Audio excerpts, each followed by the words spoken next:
ndi Asher Niyonizigiye ndabandanya nganira nawe ku majambo avuga ku buzima bw'umwigisha wa Kristo, ivyo nk'abakristo nk'abigishwa ba Yesu dukwiye kwitwararika mu buzima bwacu bwa misi yose. Ndaguhaye kaze rero muri kino kiyago kandi nsaba ngo Imana ivugane nawe. Mu kiganiro c'imbere y'iki naravuze ku ubuzima bwiza, une vie réussie mu gifaransa, icarico nk'uko ijambo ry'Imana ribitwereka, aho twasanze vy'ukuri umuntu abayeho neza, umuntu yabayeho neza ni umuntu yamenye Imana, akamenya ivyo Imana ishaka, agaheza akabigenderamwo.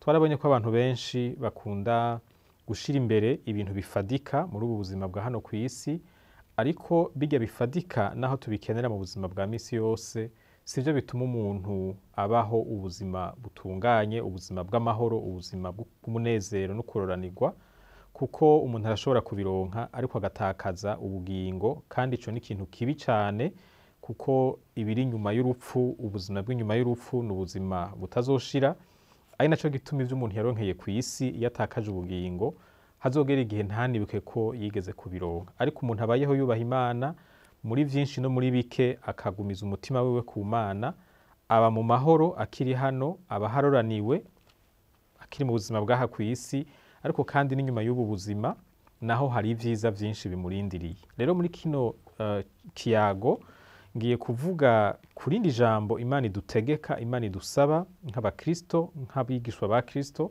kunezerererwa ukumererwa neza kw'abandi. Iri jambo turaza kuriganira ko twisunze amajambo intumwa Pawulo yandikiye abakristo b'i Roma mu gice c'12 ku murongo wa 15, aho yanditse avuga ngo munezeranwe n'abanezerewe, murirane n'abarira. Niwabona uwundi anezerewe nawe uzunezeranwe nawe, niwahura n'uwuriko ararira afise ibimubabaje uzubane nawe muri ivyo bihe vy'umubabaro.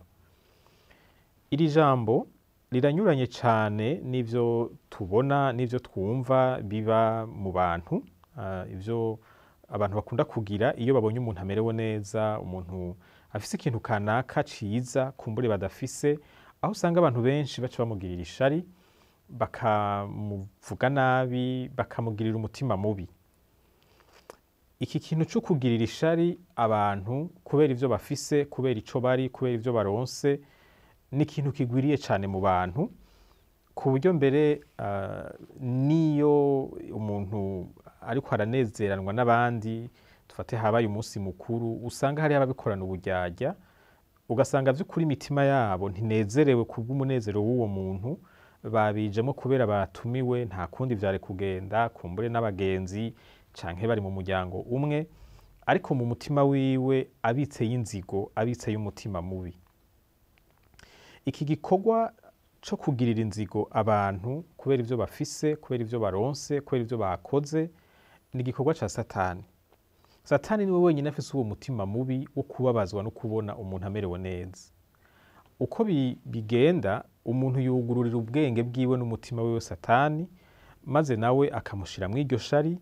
Iryo shari hari igihe rivamwo urwanko, urwo rwanko rukavamwo amajambo mabi, mbere rimwe na rimwe hakavamwo n'ubukozi bw'ikibi. Hariho abantu bagize ivyago, bagize ingorane, bakorewe ikibi, batuririwe ivyabo, basahuwe ivyabo, bishwe canke babuze ababo, bariko barazira ikintu ciza bakoze canke ibintu vyiza bakoze canke bari bafise, vyateye ishari ababanyi babo, abari babegereye, mbere rimwe na rimwe no mu bagenzi birashobora kubaho. Ni ukuvuga rero ko uru rugendo rw'ishari ni urugendo rujana ku kibi.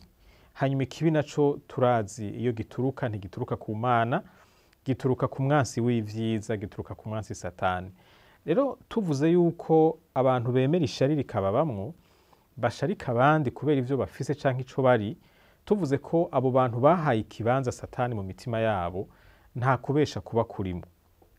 Ariko turetse ko ari igikorwa ca Satani, ni n'igikorwa c'akameremere, ka katima k'umuntu atazi Imana, ka kandi gakunda icaha, gakunda kugarariza Imana.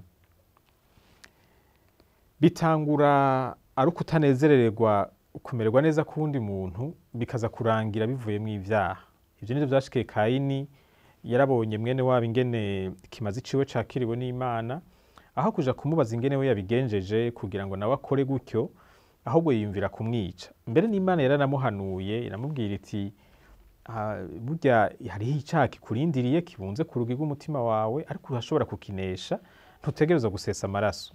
Ariko murabizi ntiyavyumviye, ivyo Imana yamuhanuye ntiyavyemeye, yaraheje arica mwene wabo, maze bimugira kwinkurikiza. Rero sinifuza yuko iki kintu naho kimenyerewe, naho kigwiriye, sinifuza ko tumenyera kugifata nk'ikintu gisanzwe.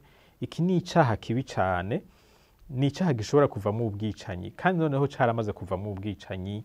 Muri Bibiliya turabibona, no muri kahise k'abantu turabizi ko hariho abantu bishwe kubera ishari bagiriwe. Hari ico Imana rero yiteze ku bantu bayo. Imana irazi aho twakuriye, irazi ivyo twakuriyemwo, irazi ivyo turimwo, irazi ivyo tubona, mugabo ntiyipfuza ko tugengwa n'ivyo tubona, ntiyipfuza ko tugengwa n'ivyo twakuriyemwo. Ni Imana ifise ivyo yiteze ku bantu bayo, kandi ivyo bintu yiteze ku bantu bayo Imana yarabihishuye. Ni ukuvuga ko tudafise imvo yo kubaho nk'uko umenga Imana ntaco yavuze. Ijambo ryayo rirahari kugira ngo ritwigishe, riduhanure, ritwereke inzira ikwiriye n'inzira idakwiriye. Ico Imana yiteze rero ku bantu bayo ni ukumera nkayo. Imana irivuga muri vyinshi, ariko inzira imwe, kimwe mu vy'Imana yivuga ko ni umutima wo kugira neza ifise. Hariho amajambo Yesu yavuze ariko arigisha afatiye ku karorero, avuga ngo yariko arigisha abigishwa biwe kuba abantu bagirira neza abantu bose, bataravye ngo nukubera yangiriye iki canke ndamwiteze ko ikindi kintu kanaka. Kugira umutima ukorera iciza abagikeneye bose utavangura. Hanyuma aca aravuga ngo nimurabe na So wo mw'ijuru ingene akora, iyo arungitse imvura ntigwa mu mirima y'abagororotsi gusa. Imana ntigirira neza abayisenga gusa, ntigirira neza abatunganye gusa. Hariho urugezo rwo gukora neza kw'Imana rwerekeye abantu bose. Abahinga nivyo bita ubuntu bwo muri rusangi. Hariho ubuntu Imana itugirira twese, itaravye ngo turayizi canke ntituyizi, turayubaha canke ntituyubaha. Nico gituma umuntu ashobora kuba atakijijwe, atazi Imana, ariko Imana ikamuhezagiza amagara meza, ugasangana umuntu agwara gake, ugasangana umuntu afise umubiri umeze neza, canke nawe ugasangana umuntu ibikorwa akora biratera imbere, ugasangana umuntu afise umwete, ugasangana umuntu w'ishaka, afise imbere n'ikiganza ciza, agatera imbere mu bikorwa vyiwe kandi adakijijwe. Kubera iki? Hariho ubuntu bwo muri rusangi Imana itugirira twese, hakaba na bwa buntu rero bujana kugakiza. Ubu buntu bwo muri rusangi, ukugira umutima mwiza ku bantu bose, nico Yesu yariko arabwira abigishwa biwe ngo nimube agahore nka So wo mw'ijuru. Nimube agahore nk'uko So wo mw'ijuru ari agahore. Afatiye kuri ka karorero k'ukuntu Imana ireka umuco w'izuba ugashikira abantu bose, hanyuma n'imvura iguye ikagwa ku bantu bose, ntigwe mu matongo y'abagororotsi gusa ngo bari bo bonyene baronka ivyimburwa. Imana rero uku kuntu imeze niko ishaka ko tumera. Imana ntinezererwa nuko umugorwa agorwa. Niyihana ntibikora kubera iba iryohewe no guhana, inezerejwe no guhana.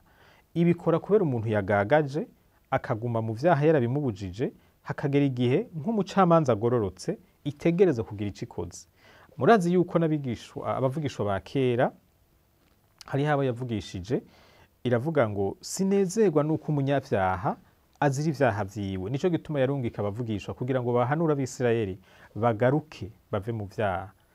None rero iyi Mana imeze uku, iyi Mana ifise umutima mwiza, iyi Mana inezererwa no kubona abantu bamerewe neza, iyi Mana itanezerezwa n'ikibi, iyi Mana igororotse niyo iriko iratubarira ngo namwe nshaka ko mumera gutyo. Sinshaka ko munezerezwa no kubona abantu bagowe. Ntimuba abantu bafise umutima mubi bababazwa nuko umuntu amererwa neza, ahubwo mumere nkanje, uku nanje nipfuriza ivyiza abantu aba ariko namwe mumera, kandi iyo umuntu amerewe neza munezeranwe nawe ataburyarya burimwo. Nimba muriko muramukeza, kumukeza kukuri kuvuye ku mutima, ntibibe ibintu vyo kwigirisha. Ni kubera iki dutegerezwa canke dusabwa kumera nk'Imana? Ni kubera iki dukwiriye kunezerererwa ukororanirwa kw'abandi, mbere bishobotse tukanabigiramwo uruhara? hariho ibintu bishika kuri bitanu nashaka kuvuga. Icya mbere ni uko mu buzima ukuntu Imana yabutunganije ntidushobora kuruta abantu bose mu bintu byose igihe cyose. Abantu bagwana intambara yo kugirira inzigo abandi kubera ibyo bashitseko n'abantu bafise ikinyoma bemera mu bwenge bwabo, n'abantu babona ubuzima nk'uko umenga nihiganwa, ukamenga bo bakwiye kuruta abantu bose, bigatuma rero iyo umuntu afise icyo abarushije bica bibagora. Ariko uko gutahura ubuzima gutyo ni ukwihenda cyane. Nta muntu n'umwe, nta n'umwe ashobora kurusha abantu bose ibintu byose igihe cyose. Umuntu wese yama afise ivyo arusha abandi, hanyuma abandi nabo bakagira ivyo bamurusha.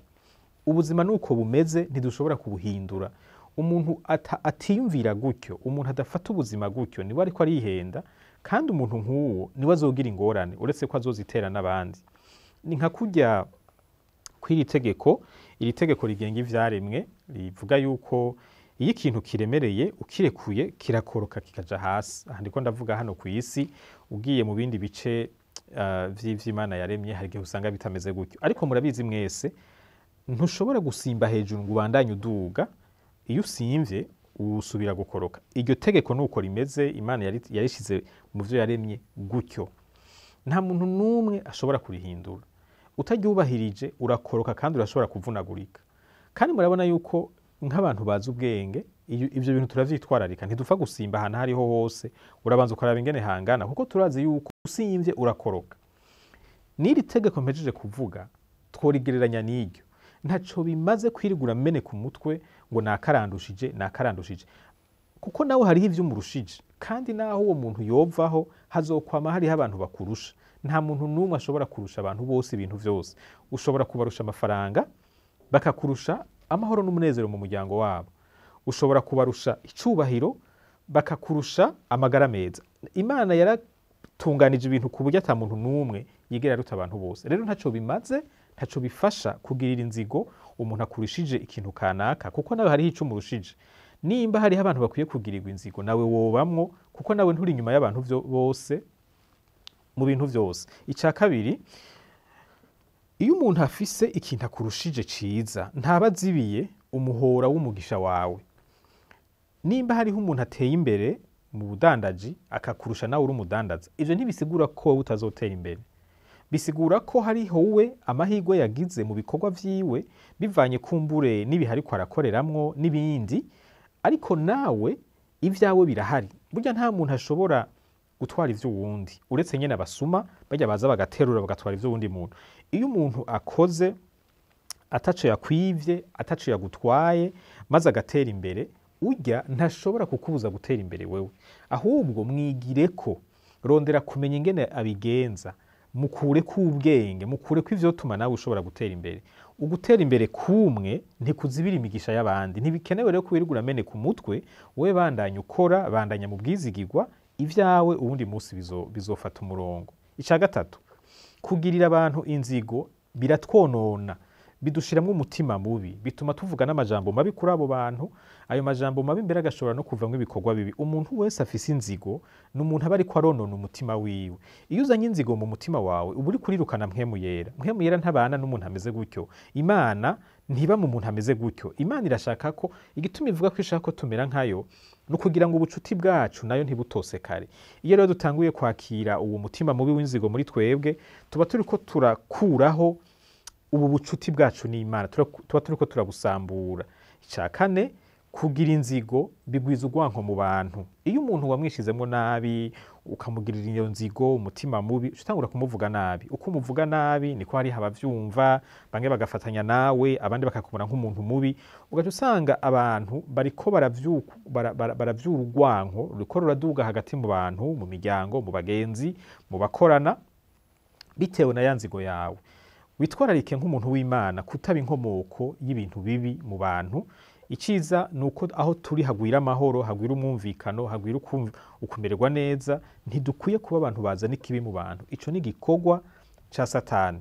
Icanyuma, kugirira inziga abantu bituma vy'ukuri tuba ibikoresho vya Satani. Satani acaronka aho yinjirira aciye muri iyo nzigo yacu kugira ngo agirire n'aba bantu abatandukanye, abankanishe, amajambo mabi agwire, mbere n'ubukozi bw'ikibi bube, nk'uko nabivuze mu ntango, n'abapfa barashobora no gupfa biciye kuri iyo nzigo umuntu yagize, ugasanga birakwegeye abantu ataco bazira, bakagira ingorane, bagakorerwa ikibi kubera ya nzigo yahavuye noneho ivamwo ibikorwa bibi. None rero ijambo ry'Imana riradusaba ngo tuba abantu banezerererwa ukumererwa neza kw'abandi, kandi ndakwinginga ngo wisuzume urabe uko uhora ubigenza. Iyo hariho umuntu akurushije ikintu kanaka, ibintu kanaka, wumva umerewe gute mu mutima? Niwasubira kumva akantu k'inzigo, uze utakambira Imana iguhe kubinesha, ahubwo unezerwe, ubasabire n'ivyiza mbere biruta ivyo baronse, kuko uko uzogwiza ivyiza muri wewe niko uzobigwiza mu majambo uvuga, niko uzobigwiza no mu bikorwa ukora, niko n'ahantu uri hazogwira iciza. Imana iguhezagire ku kanya wafashe, ndizera yuko hariho ico wabwiwe, hariho ico wigishijwe, ibisigaye ni uko ugenda ukabishira mu ngiro kugira ngo amajambo y'Imana ashobore kuzana ihinduka mu buzima bwawe. Urakoze, Imana ibandanye kuzigama.